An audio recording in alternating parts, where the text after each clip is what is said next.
than normal, but that's because there's so much going on.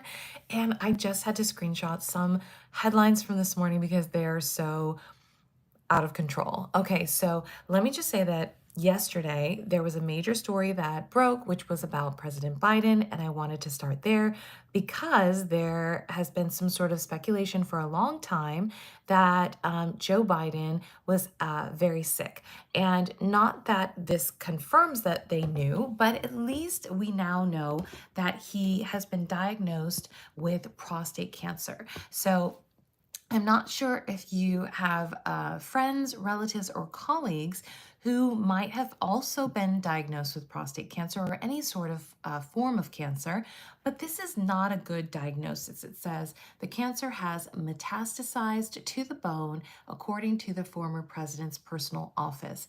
So, this is something that a lot of people are talking about today because of two things. One, that some people believe on the far right that this was covered up, that this was something that they knew and they didn't tell the American people. Now, I'm not sure because I am not his doctor and I am not familiar with anything having to do with his health issues. Okay. And a lot of people who are speculating also have no idea what happens with his health because that's between him, his family, and his doctor. So I'm not quite sure if this sort of announcement, like they say, was found on Friday, or if this was something that people might be speculating he knew and then did not say. No one will ever know. Okay, no one will ever know because it's his business and they can all speculate. But the biggest part of this is that he is ill.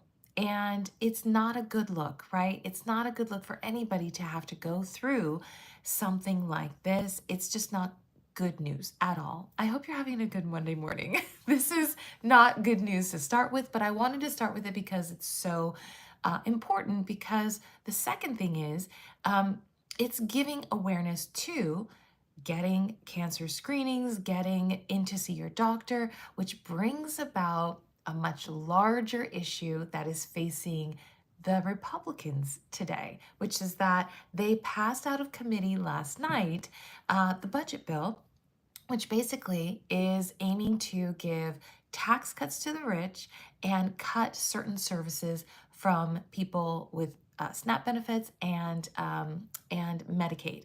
So when we think about Joe Biden's diagnosis bringing a larger conversation to the table, thank you for my hand gestures. Bringing a larger conversation to the table about making sure that you are getting your screenings and making sure that you're taking care of your health and all of that stuff. It also brings forth the conversation at hand with the budget. If people are being kicked off of Medicaid, if they're being kicked out of certain programs that are going to benefit them for their health, then they aren't able to afford the cancer screenings and all the things that are going to help them live longer lives, be more better contributors to society, blah, blah, blah, like people would say. Okay. Eric says, I've got my hand gestures down. How are you this morning? Where are you guys logging in from?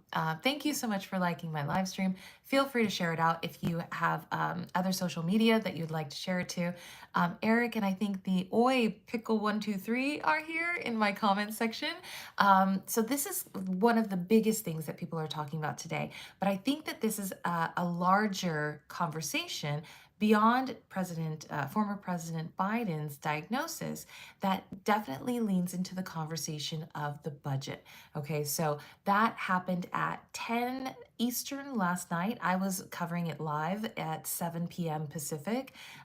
It went live, I think, around 7:15 or so. And they basically said, we're just going to revote. And they took another vote. The first vote, I think, was I think on Friday, it was like 21-16. And this vote that they took was 17-16 with 4 Republicans voting present. Okay, so something happened, and they did not divulge what details had been changed in the budget that made those people not vote no and vote present. So we shall see what those changes are, because they would not say what they are during that vote last night. But let's get into something that I think is happening right now. It says Trump and Putin phone call underway, U.S. official says.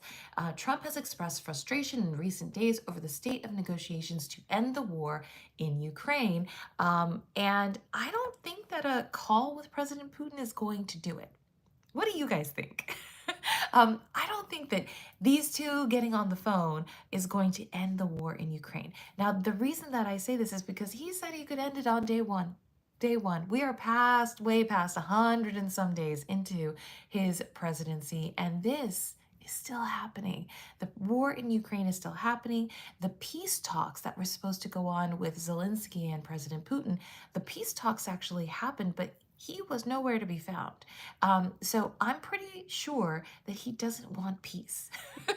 And it's very interesting that Donald Trump thinks that he can kind of persuade Putin into peace because he said he could do it on day one and he hasn't done it. So, expressing frustration, oh, that's going to get him to withdraw his troops for sure. I don't think this is going away, and I don't think he's the president who can actually do it, because I think he is a Russian asset. That's my personal opinion, and I think he acts as such. So him saying to Putin, stop this war, when he, in my opinion, is doing everything to appease Putin, I don't think that's happening. But you tell me your opinion in the comments. Do you think that Donald Trump can actually persuade Putin to end the war? And I don't mean end it so that he wins. I mean end it so that Ukraine is still standing. That's my personal opinion, that I don't think that he can end it where Ukraine is still standing. I think he might be able to negotiate Putin winning. That's my personal opinion.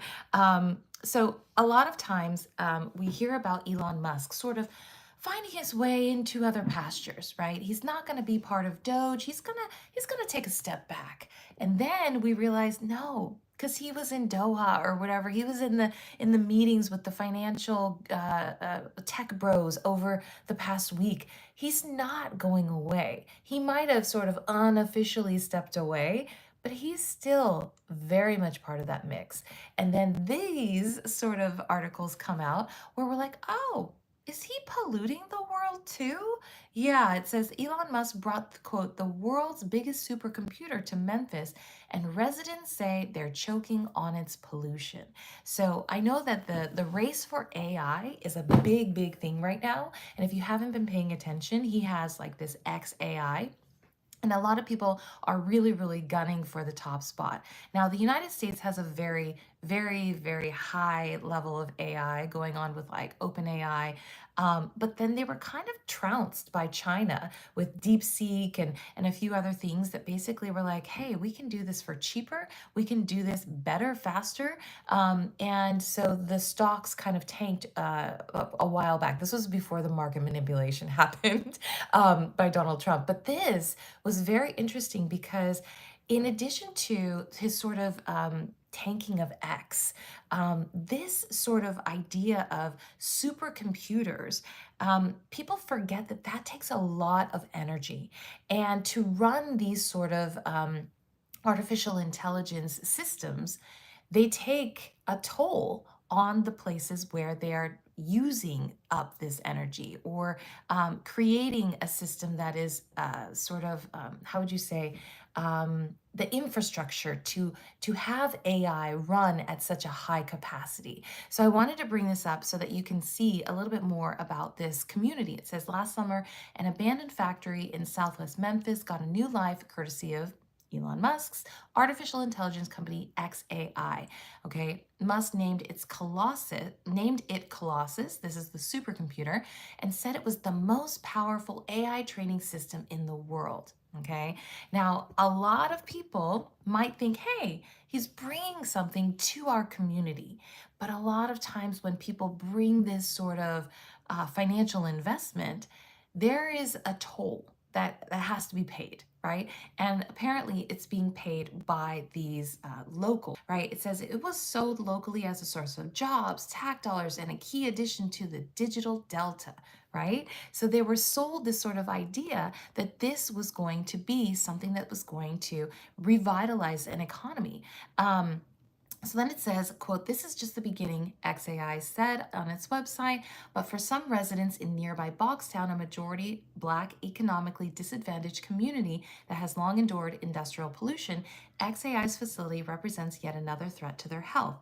AI is immensely power hungry, and Musk's company installed dozens of gas-powered turbines known to produce toxic pollutants." So a lot of times when we think about big industry coming to these towns, that might be very lucrative for the town. Like, oh my gosh, we've got jobs coming, we've got, we're going to be building, we're going to do all these things. But when we have this, it creates this other aspect that people don't want to talk about. In my comments, it's Casey says there are data centers everywhere, but you're going to cry about this one. No, I'm not crying. Do you see me crying? You have not seen me cry. I'm an ugly crier. You don't want to see that. Next, he says, time for more self-reflection. I think that big business has to be honest with the towns that they're bringing these systems to. Now, a lot of people might say, hey, this is great. I want to bring this industry in. But they look at the sort of economic advantage over the welfare of the towns that they're bringing them to. So now I'm not saying that innovation doesn't cost something, but it shouldn't cost people's lives. Okay, so that's all I'm saying here. And I want you to kind of go down this rabbit hole with me. It says, quote, "Our health was never considered.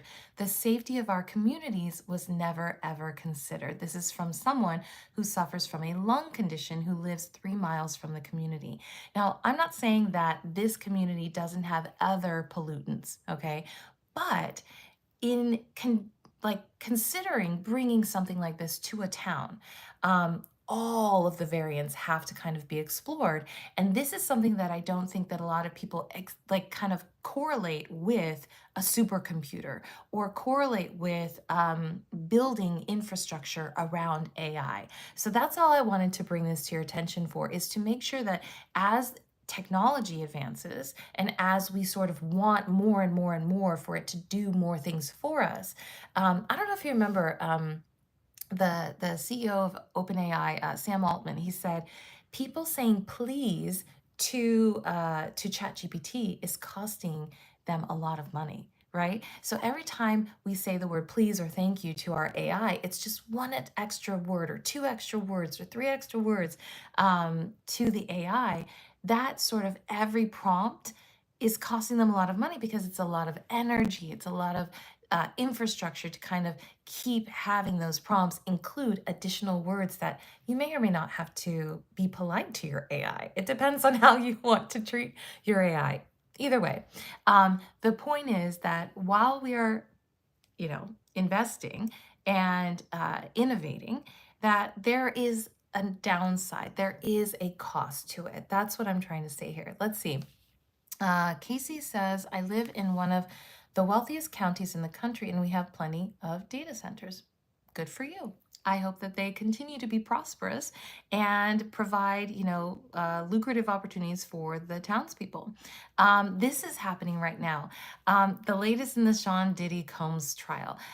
So Cassie Ventura was kind of the central figure to start, and now they have moved on into, I believe they actually wrapped up, but this is what was happening just moments before I came on to do the live stream, which was Don Richard, who was part of Danity Kane.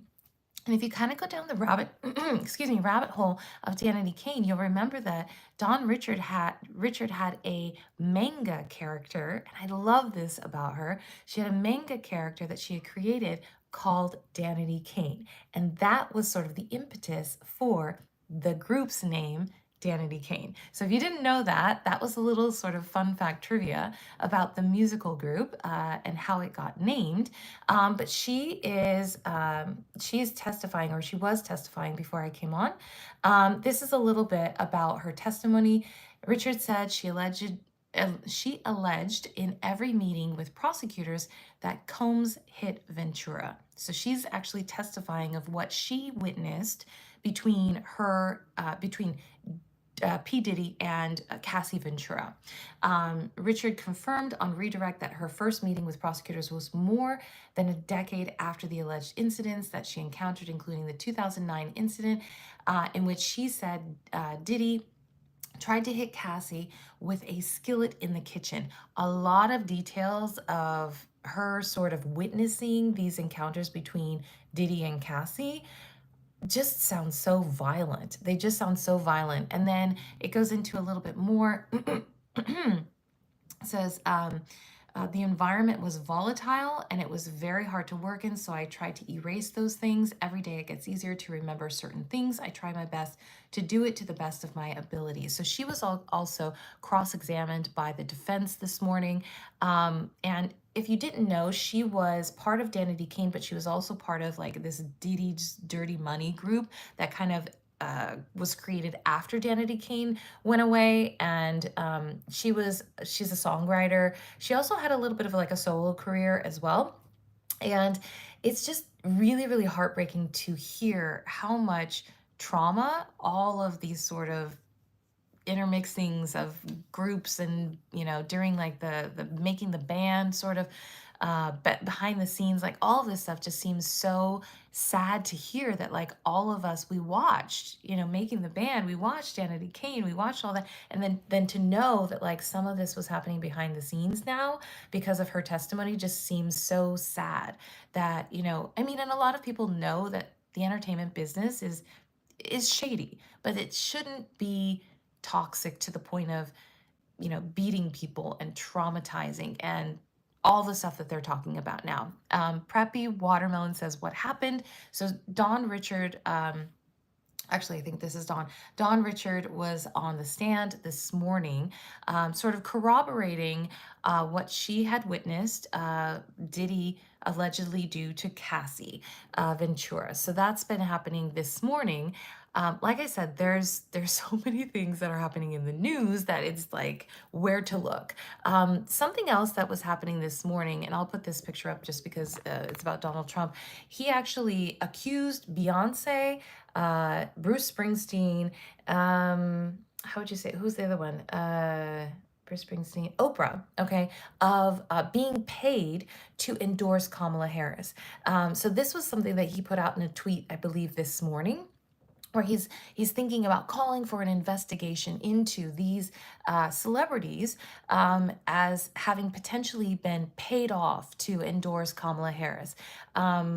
I think this is a sort of pattern. So I'm not saying this is unique for today because he did this sort of calling out of a celebrity with Taylor Swift. I think this was last week. And he put out some sort of meme of him playing piano, kind of like Liberace, all while people were dying during these tornadoes. Okay, I don't know if you saw, there were, I think, approximately 27 people who died in the tornadoes that were happening over the weekend and the last few days. The Weather Service, I think NOAA and a lot of other weather service sort of functionality and staff had been cut due to Doge, and a lot of people are blaming those Doge cuts for the lack of urgency that was shared with the public. They are also blaming Doge and Elon Musk specifically for cutting those sort of advanced warning services that were provided before they did all the Doge cuts.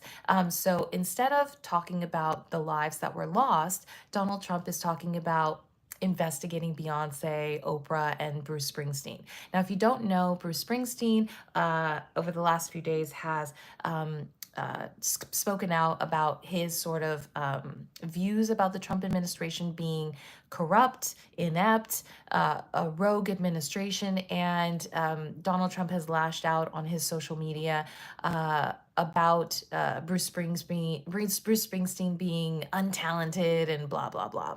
Basically, the messages that Bruce Springsteen has been sending to his audiences are resonating. And so when Donald Trump thinks that he doesn't have the upper hand in the messaging, he just attacks the messengers.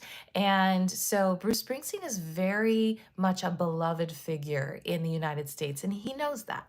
And so he's attacking him because of this sort of status. And it's really sad to see, because if he wanted to build bridges, he would. But instead, he just relies on what he normally does, which is, attacking people that don't agree with him, that don't believe that he is the Messiah. Like, it's pretty easy to know that, like, you are not all that. And he has to distract from uh, the messaging that is actually penetrating through his bullshit at this point. So that's what's been happening this morning. In addition to the budget bill getting out of committee, moving over to the House, moving over to the Senate.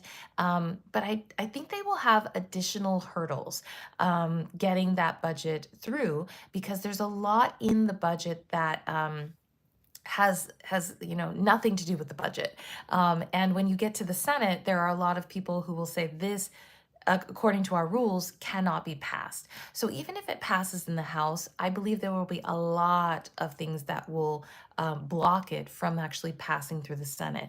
There's something in there that somebody said, and I don't exactly remember the language, but basically in the budget bill, they also included some language that you could not pass legislation to regulate AI for the next 10 years.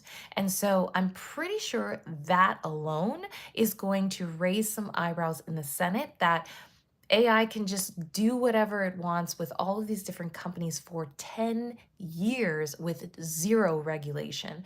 That, I think, is going to be one of the biggest things that stops this particular budget bill, because it has nothing to do with the budget. And it has everything to do with this sort of race to the top for AI.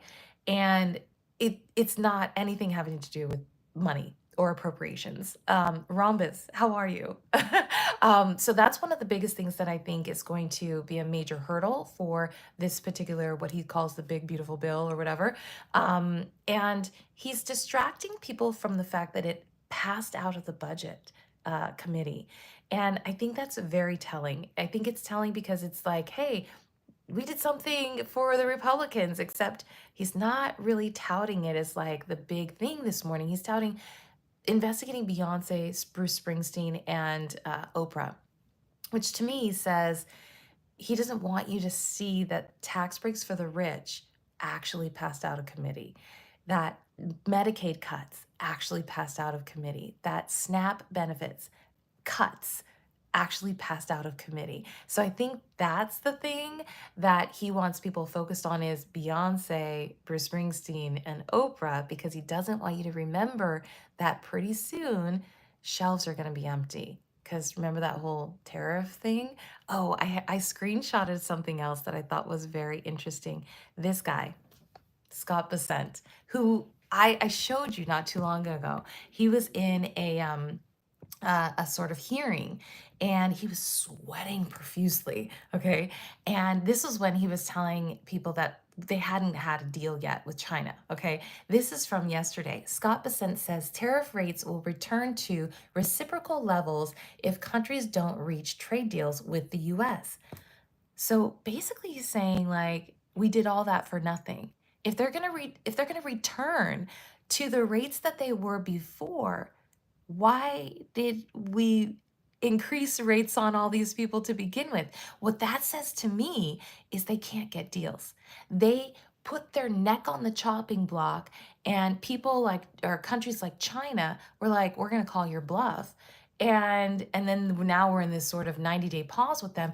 But at the same time, if they're going to return to the reciprocal rates, you don't believe in the tariffs to begin with, because if you really firmly believed in those tariffs, you would keep them on. You would stick it to all of those other countries who you claim are, stealing from us. They're taking all of our jobs, and they're taking all of our manufacturing, and they've been taking advantage of us for so long. But if you're going to go back to the reciprocal tariffs, then you put markets through that manipulation for no reason. You didn't believe in the tariffs to begin with. You didn't think that they were going to pressure countries to actually come to the table. And China, who called your bluff, basically gave every other nation the blueprint.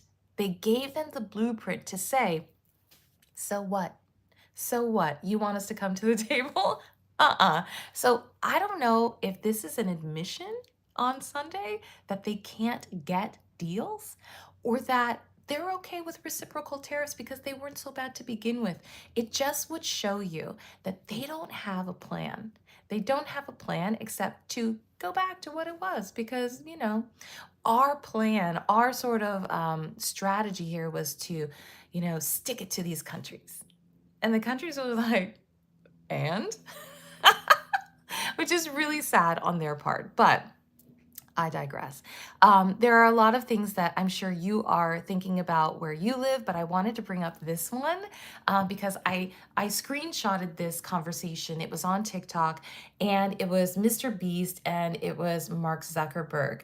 And I'm not familiar with these two guys, but don't kill me for not knowing them. But basically, in this conversation, Mr. Beast is talking about getting views on his content, and he basically cuts off Mark Zuckerberg when he talks about one of his most viewed videos is him running with bags of money. Okay, and he's running with bags of money sort of consecutively with more and more money. And what he says about this particular video is that he's able to post this video and get a lot of views because he doesn't speak in the video. So if you've ever watched Mr. Beast, he's basically saying a lot of the videos that get the most views for him, they're like the most watched, are the ones where he doesn't speak. And he says the reason for this is because once he says one word, the algorithm completely redirects it to people who speak English. So it cuts in half or even more the amount of people who are going to see his video. And I thought this was brilliant, the way that he broke it down, because he's like, hey, I want more people to see my video than just people who speak English, because there's a lot of people around the world who don't speak English. And so what his point was is, if you can create a video that has a sort of universal message, right, that people can understand, and you don't have to actually speak, and people will get the message or understand the sort of context of the message, that's where you need to live.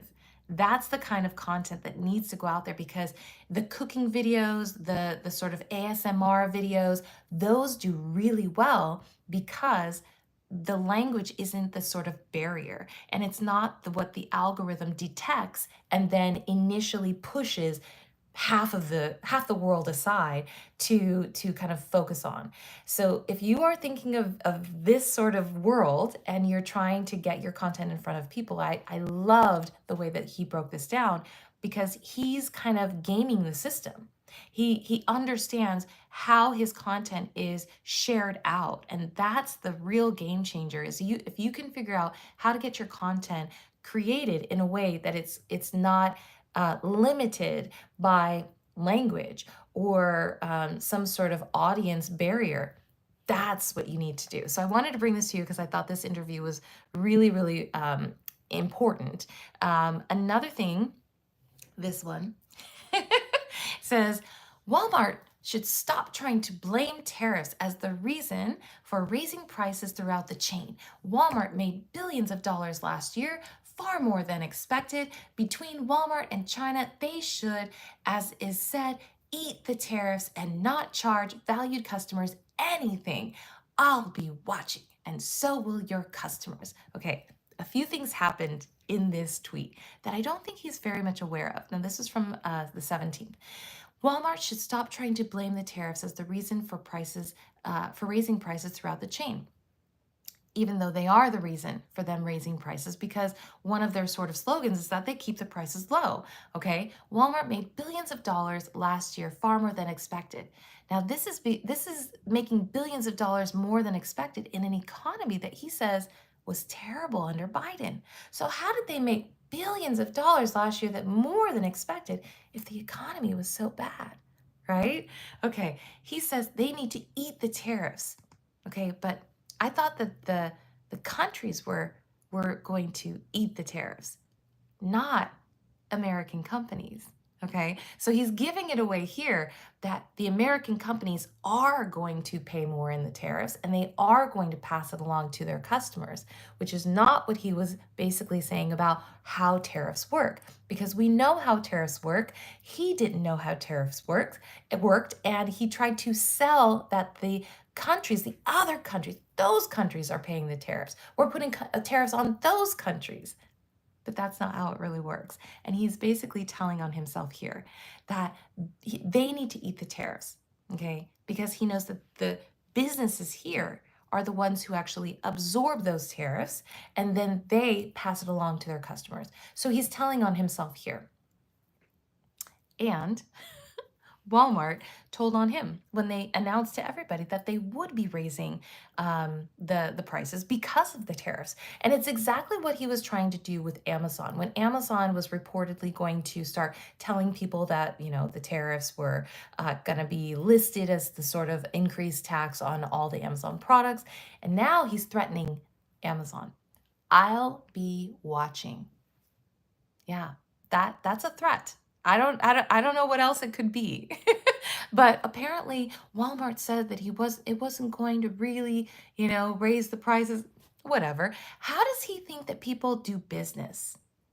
They raise prices on customers. That's how they do business. So I don't know. I think that it's very interesting that he's telling on himself when he doesn't even know it.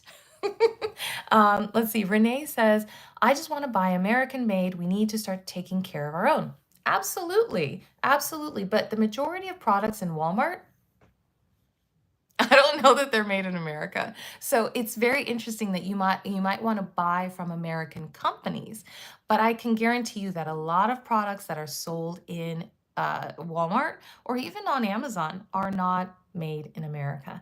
And it's so funny because I saw a TikTok yesterday. It was this guy from.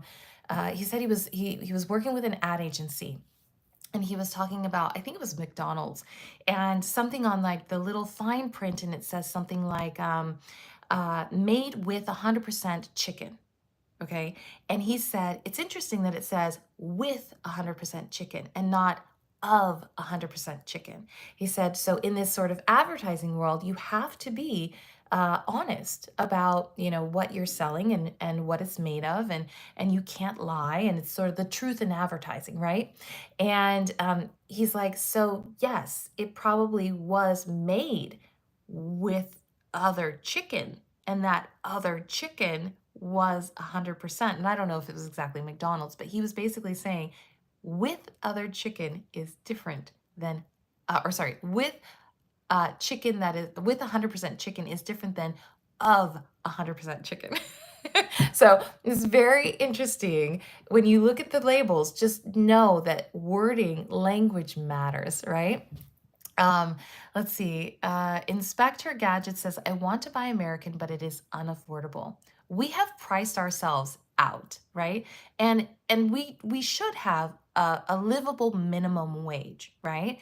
But even that is hard when the sort of government doesn't even want to increase minimum wage, the federal minimum wage, all of that.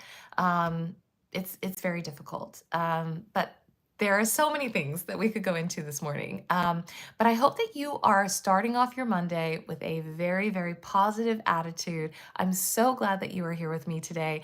I love you for liking my live stream. Thank you so much. But I want to ask you for one more favor, and that is to go into my community tab. I always ask everybody who's on my live stream, there's a poll a day. So I guess there's 18 or 19 polls now that you can take, and they're really, really easy. And I would love to hear your sort of opinion about all the things in those polls. There's some on AI, there's some on healthcare, there's some on the baby bonus, there's a lot. So take them, it takes like 2 seconds of your time. Subscribe to my channel if you haven't already. I really appreciate it. I do these live streams Monday through Friday mornings, just to kind of get you into the day with some of the headlines. And I love it when you chat in the chat because it lets me hear your opinions and also, know what's going on in your world. The beef tallow chips I bought were $9 American. Okay, I've never bought beef tallow chips, so now I have to Google exactly what that is. I feel like I've heard about this on TikTok as far as like, is this skincare? I'm not sure. I have to look into this, what this means. Um, so yeah, but definitely have a great rest of your week, and I will see you tomorrow morning right here on YouTube Live. Bye, guys.